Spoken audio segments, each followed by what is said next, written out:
domestic aviation manufacturing. We've got history here. There is precedent here. During World War II, Michigan automakers and suppliers took to the skies. In a matter of months, we shifted from producing cars and trucks for civilians to producing airplanes, tanks, guns, and shells for GIs. A Buick factory won a contract to build 500 engines a month, but ended up making 2,000 during that time. At Ford's legendary Willow Run Airport, 42,000 Michiganders rolled a B-24 bomber off the line every hour, 24/7, for a grand total of 8,865. And a generation of Rosie the Riveters said, "We can do it," and they worked in the factories. We were able to get it done because the federal government set a clear strategy, made it easier to move fast by slashing red tape, and simplified procurement. When you already know how to make something complicated, like a car, it's a lot easier to shift your factory to make something else. Domestic manufacturers, whether they're multinational corporations or small and mid-sized companies further up the supply chain, stand ready and capable to do this. If we collaborate at the state and federal level, we can make targeted investments to retool our factories, to make planes, plane parts, and drones. We have manufacturing and innovation ecosystem that is uniquely suited for modern defense and aerospace needs. Another contributing factor to slowing aviation industry, just like with shipbuilding, is a shrinking workforce. Nearly a quarter of American aviation technicians have fewer than 5 years of experience, as a huge wave of retirements is about to hit the market. Experts estimate that by 2028, we'll be short 37,000 aviation techs. At the state level, I can tell you Michigan's doing our part. We've made historic bipartisan investments in places like the Selfridge National Air Guard Base, a key defense hub and economic anchor that supports thousands of jobs and hundreds of military families in Macomb County. I established a new statewide Office of Defense and Aerospace Innovation, and in the heart of Detroit, we set up the Transportation Innovation Zone, where aviation and aerospace startups can easily test new technologies in public airspace. But we can't do this alone. We need help from Washington. We need a coordinated national strategy and bipartisan investment to grow America's aviation industry and workforce. Otherwise, we know that China is going to eat our lunch. If we're proactive, we can create tens of thousands of good-paying jobs and protect our national security and lower costs for travelers around the world and here at home. So let's make it easier for aviation and aerospace to thrive in America. Let's put a ruthless emphasis on outcomes over process, and let's build and innovate and own the skies. I started speaking about big manufacturing projects. Now I want to focus on the smallest. I want to talk about semiconductor chips. Chips are the brains behind so much of what makes our lives work. They're in our phones, they're in our cars, they're in our appliances. They're critical for AI technology as well. Decades ago, we invented chips, and we used to make them too. But then we just ceded ground to other nations, especially China. For a long time, we made zero logic and DRAM chips. These are two of the most advanced types that we all rely on. Thankfully, Republicans, Democrats, and industry leaders came together to do something about it. During President Trump's first term, we started a serious national conversation about semiconductor manufacturing. A few years later, during the Biden years, Congress passed bipartisan legislation to bring chip manufacturing back home. I'm grateful to so many of our congressional delegation who fought hard to get it across the finish line. Now, because we work together, we are seeing real progress. An example from Michigan is Hemlock Semiconductor, who expanded in their hometown near Saginaw with a new facility that's going to create more than 1,000 jobs. Hemlock is one of the largest producers of hyper-pure polysilicon. You're never more than a few feet away from Michigan-made polysilicon because it's in nearly every single electronic device in the world. Nationally, we're now on track to make 20% of the world's logic chips and 10% of the DRAM chips, up from 0. We're building 17 chip fab facilities, including one from each of the world's 5 best and biggest manufacturers. Altogether, they've committed to investing more than $600 billion in America. And I know that there are still more in the pipeline. These chip fabs offer thousands of jobs during construction and thousands more permanent, long-term local jobs once they are completed. Both Democrats and Republicans agree that we must stay on the bleeding edge of technology. The president even mentioned chips during his speech to Congress and set up a new United States Investment Accelerator to oversee semiconductor projects. We have the momentum right now, but we cannot risk stepping back or faltering. We need to continue strong bipartisan efforts at the state and national level to make more chips. The bottom line is that when America innovates and when America builds, America wins. We all want manufacturing to be stronger than ever. Nobody wants that more than Michiganders. We pride ourselves on the things we make and grow. As I've laid out, we need a consistent national strategy, united around a new economic consensus that a lot of Democrats and Republicans now share. Let's make stuff in America. If that's what we believe, then we should be able to celebrate good policy no matter where it comes from, and also criticize bad policy wherever it comes from. Now, there's a lot more common ground here than we think. While partisanship seems to have infected every aspect of our lives, and it's exhausting. It's driven by opportunistic politicians and cynical media figures and addictive algorithms. But our people are not as divided as our politics. I really believe that. People from every walk of life call Michigan home. We are a microcosm, and that's why every presidential election, people look to see what's going on in Michigan. We don't always agree, that's for sure. But we move forward together, and that is a source of strength. It's why I came here to DC. Building on an industrial economy is no small task. It's thousands of small tasks. And each of us, government, industry entrepreneurs, workers, we're all a part of the same pit crew. I'm from Michigan, so yes, I'm gonna torture another auto analogy. We're all a part of the same pit crew. If we do our jobs, we can get America back on the track, better and faster than ever. Don't just take my word for it. Talk to someone like Roger Penske. He's a successful businessman who's built a $43 billion company, 74,000 employees, and that company happens to be headquartered in Michigan. In addition to his thriving commercial trucking business, Penske runs the world's leading motorsports enterprise. He knows what it takes to run a good pit crew and build a business that is successful. At the Detroit Grand Prix, the Penske crew runs a full systems check, replaces 4 tires, and pumps 20 gallons of fuel in 6.2 seconds to get their car moving toward the checkered flag as quickly as possible. They work together. They use a data-driven strategy. They source the best products they can to win. That's what we should be doing as well.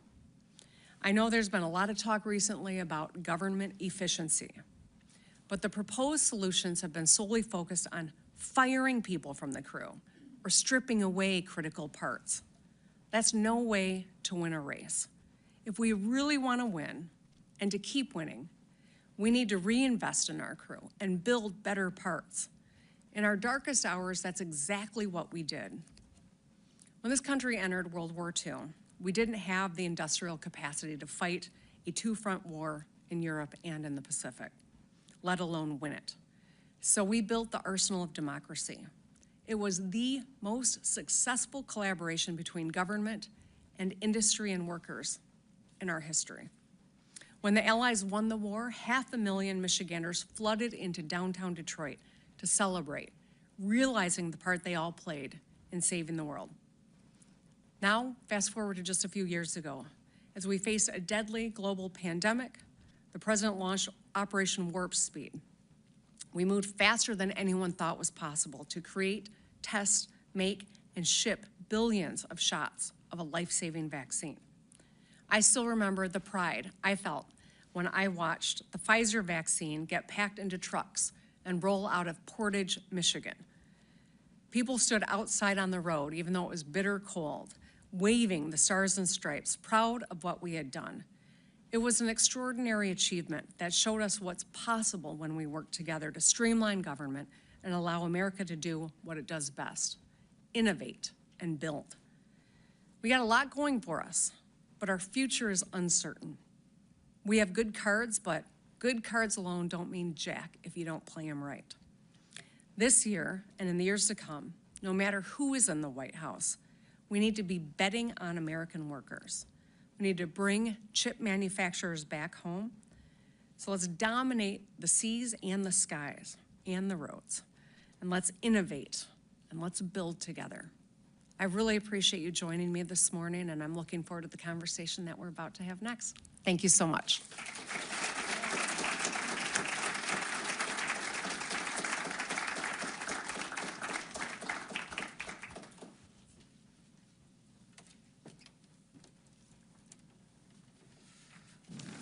Governor, thank you for those comments. It makes me proud to be a Michigander, proud to be an American. Thank you so much. It's a privilege to be here today to introduce Governor Gretchen Whitmer for her fireside chat with Gretchen Carlson. As a guy named George, I very rarely share a room with another George, let alone a stage, so it's good to make the distinction. Gretchen Carlson is an acclaimed journalist and co-founder of the nonprofit Lift Our Voices, which seeks to change workplace cultures and empower every worker to feel safe, respected, and included. Gretchen is a fearless advocate for women's rights and helped pave the way for the global #MeToo movement. She is a former CBS News and Fox News journalist, best-selling author, TED Talk alum, and champion for workplace equality. Gretchen brought together Democrats and Republicans to pass two important bipartisan laws: the Ending Forced Arbitration of Sexual Assault and Sexual Harassment Act in March of 2022, and the Speak Out Act in December of that same year, two of the biggest labor law changes in the last 100 years. Gretchen has shown what it means to work across the aisle to get results. And as Governor Whitmer pointed out earlier, with signing almost 1,500 bipartisan bills into law, she does as well. Thank you for the opportunity to be here today. I will now turn it over to the Governor and Gretchen Carlson, and I look forward to their conversation. Thank you.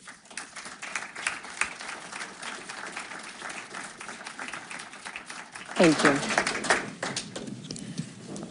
Well, thanks so much for being here today. It's my honor to be up on the stage as well. We're going to tackle tariffs, and we're going to talk about the governor's bipartisan approach. But first things first, our name. Yeah. So when I was growing up in a small town in Minnesota, everyone was Jennifer or Elizabeth, and quite honestly, I didn't really like my name, Gretchen. When it came to running for student council in 7th grade, there was nothing that rhymed with Gretchen. My dad came up finally with Stretchin' for Gretchen for your vote. Last week at Starbucks, my name was Wretch. So my question for you this morning is, my Gen X Gretchen friend, did you like your name growing up? Do you like it now? You know what? I was the only Gretchen growing up, just like you, Jennifer's, et cetera. And I wasn't particularly enamored with it, to be honest, but I'm named after my grandma Gretchen, who I adore. It's funny though, because she always said, never let anyone shorten your name. Don't let people call you Gretch, because it rhymes with wretch. And so I always had this aversion to being called Gretch. And then during the pandemic, I got the nickname Big Gretch. I don't know many women that want big on the front of their nickname. And then Gretch, I wasn't sure, but when I found out it was bestowed on me from support, became my new favorite nickname. I'm not encouraging you to adopt that, but it's worked for me. But yeah, now I like it because it's kind of nice to have a different name. I was envious of you because you did have a cool nickname, Big Gretch, and your book, True Gretch. So you have two of them. So in your speech, you reminded us that 20% of Michigan's economy is tied to the auto industry. And of course, you're home to the biggest international border crossing in America. Today, the hatchet came down with Trump's tariffs. And quite honestly, they're going to hit your state harder than most. You mentioned that Trump's using a hatchet or a blunt tool. How would you have enacted the Trump tariffs differently? You know, I don't know how I would have enacted them differently. I haven't really thought about that. What I have thought about, though, is, you know, tariffs are need to be used like a scalpel, not a hammer. There is a purpose to have tariffs, but the uncertainty that has now been created, the anxiety and the fear, just breeds destruction, I think, in our economy, in our personal economies, but certainly in, the auto market in particular. The president negotiated USMCA. It was a good deal. It has worked, and I think, now treating our allies, our North American neighbors, like adversaries is going to cost all of us. It's not just going to cost that relationship, but every American consumer. It's probably going to cost a lot of auto jobs, make the cost of buying an auto, much less blueberries from Mexico, going up. And so the big loser in this is American manufacturing. It is the American consumer. Understanding that China, yes, we need to have our eye on China. I talked about it, whether it's in aerospace and ship making and in automotive and in a variety of economic ways. That is different. We need to level the playing field. We need to enforce the laws against Chinese companies that are coming into this country, underwritten by the Chinese government. But the North American tariffs in particular are really going to have a dramatic negative impact on Michiganders and on business. Business wants certainty. And right now, when the rules are changing literally day by day, no company is going to be able to invest the hundreds of millions or billions of dollars in many cases, much less make decades-long investments, because you don't know what the rules are. And because of that, we're going to see contraction, we're going to see paralysis, and it is going to lead to job losses and higher costs for people. And so I will continue to encourage the White House to think about what the long-term strategy is. How do we meet those goals, and to recognize this isn't a moment-to-moment issue. It's just going to continue to wreak havoc and make everyone feel the anxiety and fear and have dramatic losses that we can't afford to have right now. I want to talk about your constituents, because I don't have to tell you that Michigan has had it tough with trade wars. NAFTA eviscerated manufacturing when production moved to other countries and to cheaper southern states. And now tariffs are quite honestly putting you in a tough spot with your constituents. On the one hand, you have the UAW, who for the most part is in favor of these tariffs, saying that, if they work as Trump says they will work, then it'll bring back jobs and manufacturing. But on the other side, you have the auto manufacturers and you have the auto dealers who are going to get killed with these additional tariffs. So how do you thread the needle for all of your constituents? Well, as I talked, Michigan does feel, there's a saying that when America gets a cold, Michigan gets the flu, right? We are the first to be hit when, to feel the pain of decisions that could be argued to be capricious or not strategic. We feel it harder than any other state, and that's what we're seeing already in Michigan. I understand the sentiment that some are conveying. Yes, we should be onshoring supply chains. I agree with that. Yes, we should be building more stuff in America, 100%. It's a national security issue on top of all the other reasons that it's a good thing for jobs. It is a good thing for consumers. And if we had a magic wand, could we all go back and redo some things differently? That'd be lovely, but we don't. The reality is, in this moment, we have supply chains that have been built up with our North American neighbors that American jobs rely on, seamless flow. Yes, perhaps we should be onshoring, and the goal is great, but we need to be realistic. That doesn't happen overnight. There are suppliers that are still trying to recover from inflation and COVID, who are on the bubble and don't have the resources to weather this up and down uncertain time that, where the rules keep changing.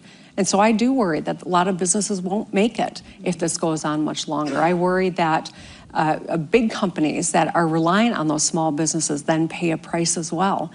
I have done a little bit of traveling abroad recently, and I can tell you there is an anti-American sentiment that they're saying don't buy American goods anymore. American companies are going to pay a price for that. And so I'm really very concerned about how do we navigate this. As for the UAW, we'll lose some UAW jobs.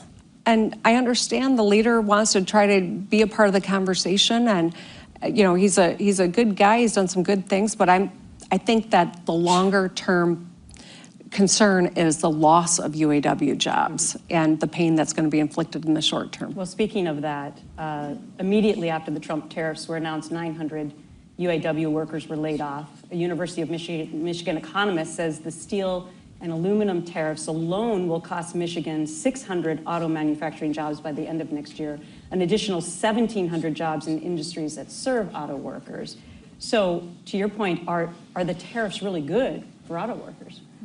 I would argue they're not. I would argue that all of this uncertainty is going to cost every one of us, but especially auto workers. So, and I think we're already seeing that, the immediate impact. The longer term, it could be a lot worse. So some experts are also arguing that manufacturing in 2025 and beyond isn't like the 60s or the 70s. Jobs have been modernized, obviously, with technology and AI, and that those will actually be the new jobs that are coming, if any. So you talk a lot about the hope of future manufacturing jobs. Is that really real, not to mention that they take time to come to fruition? Yes, it is. You know, as I talk to economists, there's no question that the type of manufacturing is very different. It's a lot cleaner. It's a lot more automated. You still need a lot of people.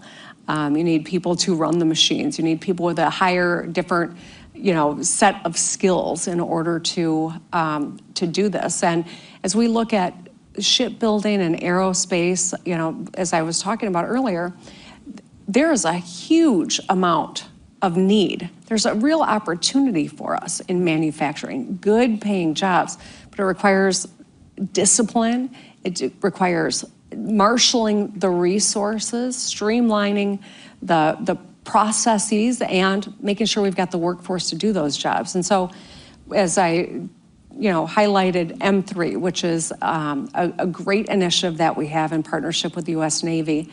It's going to take thousands of small investments like that in order for us to meet the need, but there's a real opportunity here. If we seize on this, in 10 years, our manufacturing capabilities will be even more advanced. We'll have more people making more money, but also we will be owning these industries instead of trying to catch up or having our adversary be the dominant leader in all of these realms. So last week, Trump demanded that automakers not pass along the increase in costs to consumers. Ironically, my family was in the car business in Minnesota for 100 years, so I've lived this and seen the ups and downs. Dealers honestly don't make money selling cars.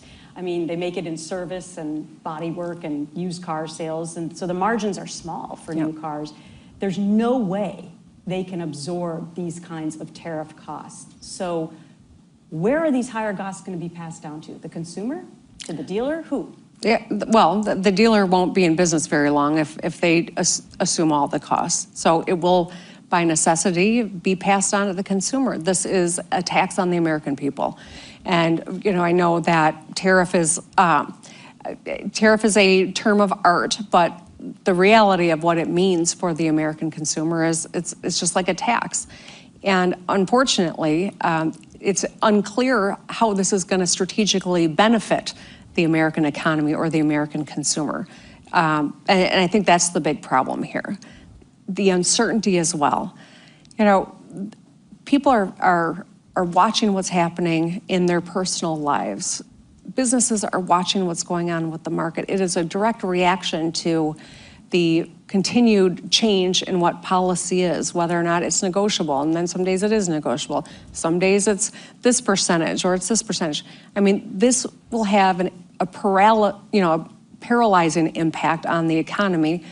And if you think that a company or a country is paying the tariff, you're being misled. It is the consumer that ends up paying the cost, and it's a tax. And that leads us to what happens to the economy. JP Morgan and others are now predicting 50 to 60% possibility of a recession. The 2008 recession hit the auto industry hard in Michigan in general. Are you afraid history is going to repeat itself? I am. It won't be a real repetition because that was driven by other things than some decisions by the White House, but the impact could be as severe, if it could be worse, frankly. And that is, I think, a real potential outcome of if this goes on a lot longer. I'm hopeful that the administration is taking in the feedback and understands the onshoring will take time. It doesn't happen overnight. It doesn't happen over weeks. This is a years-long process. And so we've got to help American manufacturers. We've got to help American businesses weather this, and we've got to make sure that the consumers don't bear the brunt of it. If there is a strategy that can be communicated, markets will settle down and businesses can deploy those resources and make those long-term commitments.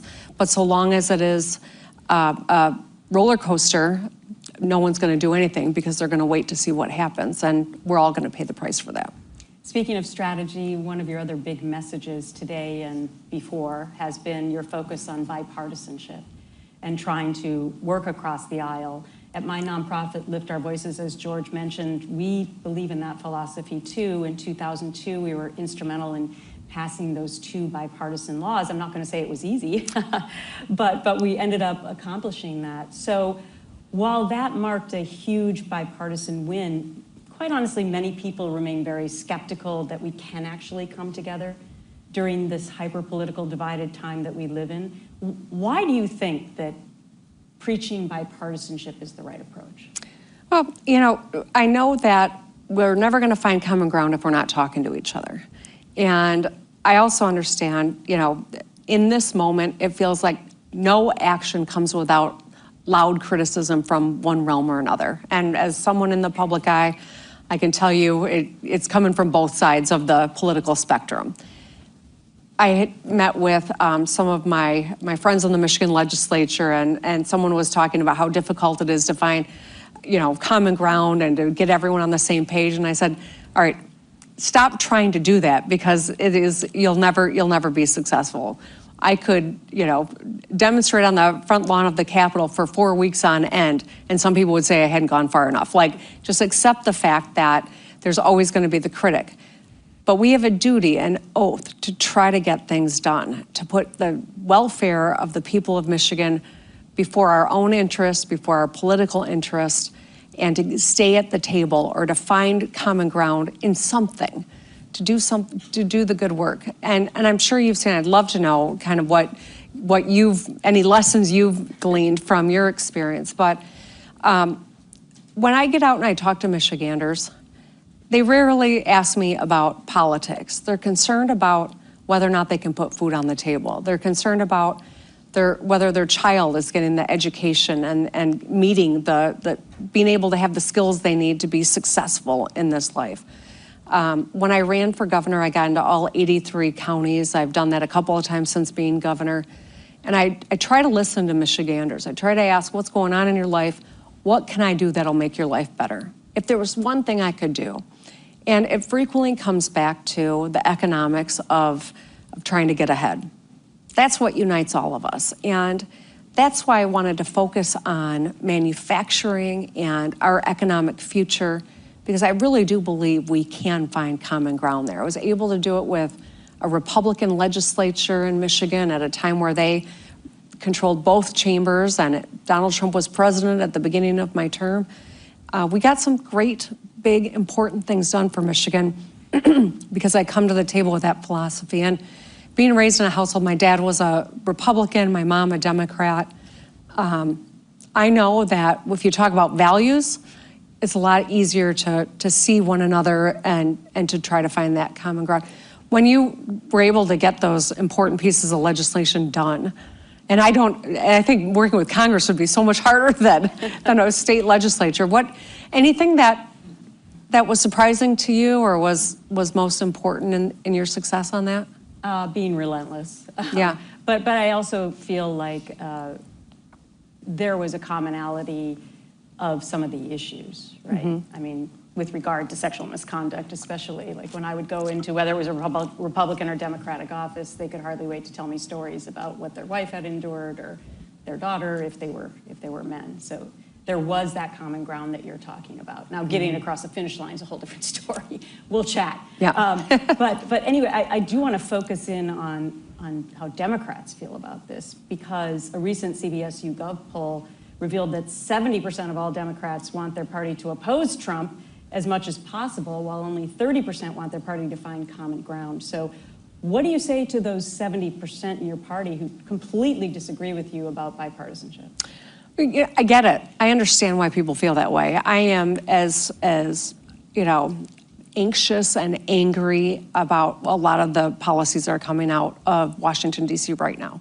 I feel that too. And 10 million people, many of whom disagree with me about everything that I do, some of whom agree with me about a lot that I do. No one agrees with everything. And I accept that. But I took an oath to the people of Michigan to try to get as much done for the state. Now, people come for our rights, I'm gonna be the first one out there. People come for your health care, I'm out there doing work with Congresswoman Debbie Dingell to talk about what Medicaid cuts could mean to individuals, to health systems, to all of our ability to access health care. I will continue to do that work. I will hold people accountable. I also gotta continue to make sure I got a seat at the table so I can try to get important things done. For instance, today, I've got the Republican Speaker of the Michigan House joining me here in Washington, D.C. We're gonna have some meetings with cabinet members and at the White House to talk about protecting the Great Lakes. I don't know if he knows that that's one of the things I want to talk about, but I'm going to. To talk about, making sure that we are growing our economy and landing good paying jobs. We've got some opportunities in the works. We could use some help. I want to talk about that. I'm going to talk about the impact of tariffs. I don't know that I'll make any ground, but I'm not going to cede the opportunity to talk about something that is important to my state. And I think it was Pat Schroeder. I know the quote's been attributed to a lot of different people, but I think it was Pat Schroeder who said it. If you're not at the table, you're on the menu. And my oath to the people of Michigan is to continue to show up, even when it means I'm going to get my lunch handed to me. I'm going to keep showing up and keep fighting for the people of Michigan, no matter who is at the other side of the table. That's my job, and I'm going to do it until my last day as governor. So speaking of messaging, obviously after this last election, Democrats were sort of flummoxed by what the messaging should be. And quite honestly, the party's struggling with what the messaging should be to voters. Your focus in your speeches has been on costs and jobs and roads. Besides being bipartisan, is that the right messaging for Democrats? Well, I think that everyone needs to listen. Not to me, to the people. I know that I've learned so much by just showing up and asking the question, what's going on in your life? What do you need? What are you worried about? That's what public servants should be doing. Not telling people what to be angry about, but listening and focusing on solving the problems that are vexing the people of this country, in my case, the people of Michigan. I'm not gonna tell another governor how to run their state. I'm not gonna tell anyone else, how they should talk about issues, but they should stay focused on the things that matter to the people. And the economy is front and center. For anyone to think that if you're worried about putting food on the table or keeping the lights on at your home, that you've got the bandwidth to care about a million other things, maybe they care, but all their energy is consumed by survival.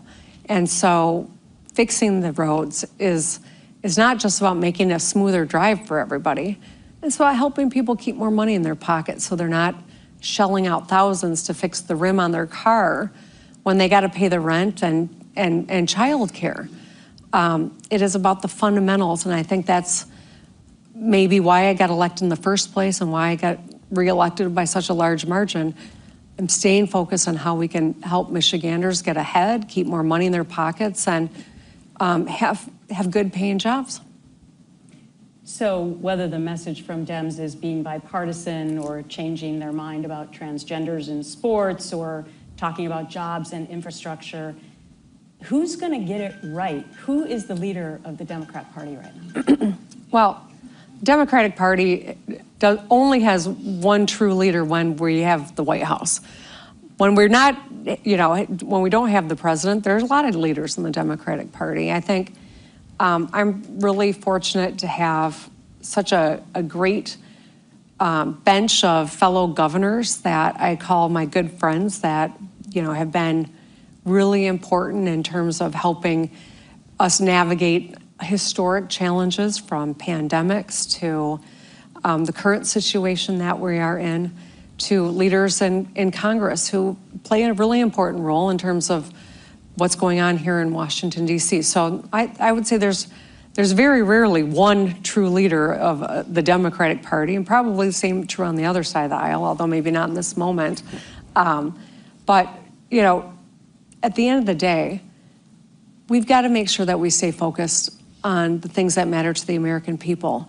If we are sidetracked by issues that aren't salient to the average person, I don't see how we have a different outcome than what we are experiencing now. And that's why I want to encourage people, talking about the economy, talking about good paying jobs, American manufacturing, solving people's problems. That's the most powerful way that we can improve the lives of people in this country. And I think that's what we need to remember. So at Lift Our Voices, we know how important it is to support all workers. Are you saying then that your plan is going to get back the working class who went to Trump last time? Your plan's going to get back independents who decide every election and went to Trump last time? You know, it's not my plan. This is a lesson from our history. This is an assessment of our reality that we are in right now, and where do we want to be? I think that that's the kind of analysis every one of us should be doing. We want leaders who are not just focusing on keeping us angry with one another, but where do we get to where we want to be? That's what I'm talking about here. This is about an honest assessment of our challenges, but also an optimistic view of what's possible, where we can find a future where every person can get ahead and be a part of building a country that is a world leader. I would say we got a lot of work to do, and that's what I'm focused on. A government that is strategic, that is focused on strength and opportunity for every American worker, where there is a fair shot at a great life, but also an America that leads the world again on all these fronts. So you're more than 500 miles away from home giving this big speech. You could have given it in Lansing, but instead you chose to do it in the nation's capital. Is this your way of telling us you are seriously considering coming to D.C., perhaps to the 1600 block of Pennsylvania Avenue? Are you running for president? No, this is my way of saying, this is similar to speeches that I've given in Michigan too, by the way. This is, I think, a blueprint for success. This is what we did in Michigan during World War II. This is what we are capable of as a nation. We need leadership that stays focused on doing these things so that Americans can get to work doing the big manufacturing that we are falling behind on globally, so that we can harness the strength of American companies, American institutions of education, and the American workforce. That's what this is all about. I desperately want whomever is here in the White House today or in the future to really be thinking long-term about how do we build a country that is leaders, that is revered again, that is dominant in these industries, and that has a lifestyle that is the envy of the world. That's who we were at one point. We can be that again. But I think this is what the blueprint should be. Well, when you do decide to run for president, I hope you tell this Gretch first. Okay? You got it. All right, so big Gretch, true Gretch, Governor Gretchen Whitmer, thank you so much for this. Thank you, Gretchen. I appreciate it.